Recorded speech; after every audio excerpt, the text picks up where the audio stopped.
Hey, what's up everyone? My name is Serge and welcome to the channel and my first video.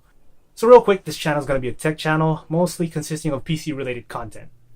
And what better ways to start things off than with a PC build. So a little while ago, my friend contacted me and said he had about $1,000 to spend on a PC.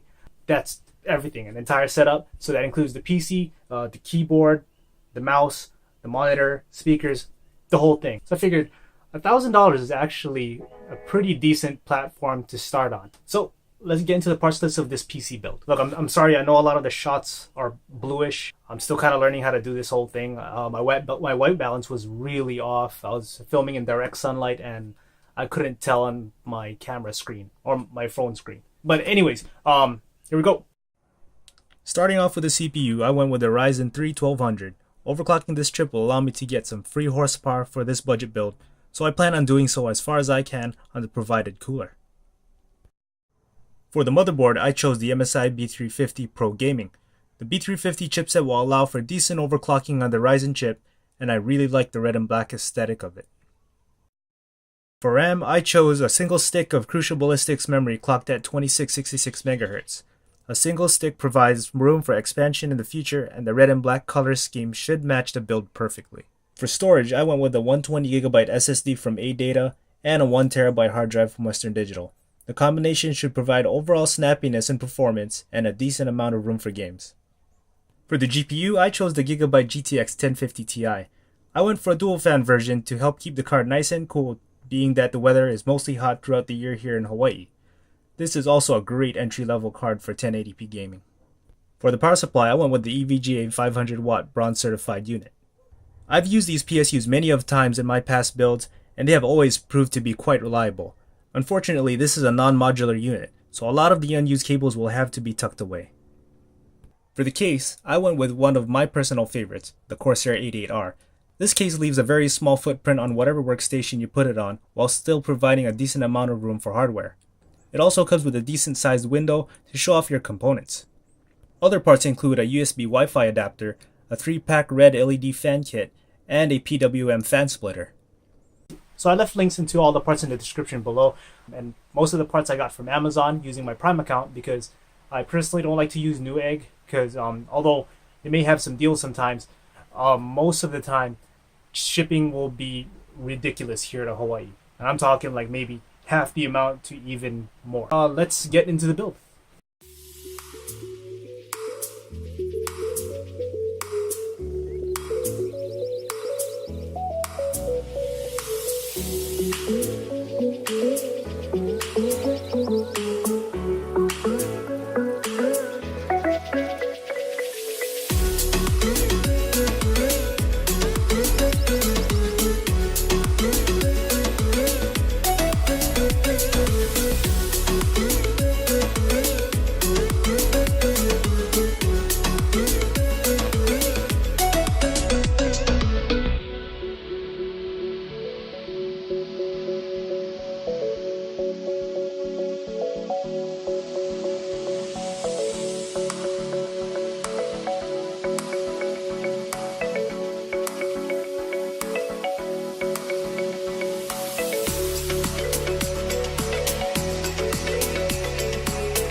So that'll be it for this video. I hope you guys enjoyed. I really liked the way that the PC turned out. I thought it turned out fine, and my buddy really liked it too. Stay tuned, because I'm going to be showing its performance in the next video to see what it can do for the short time I had it. But yeah, hopefully you guys enjoyed. Take it easy, and I'll see you guys later.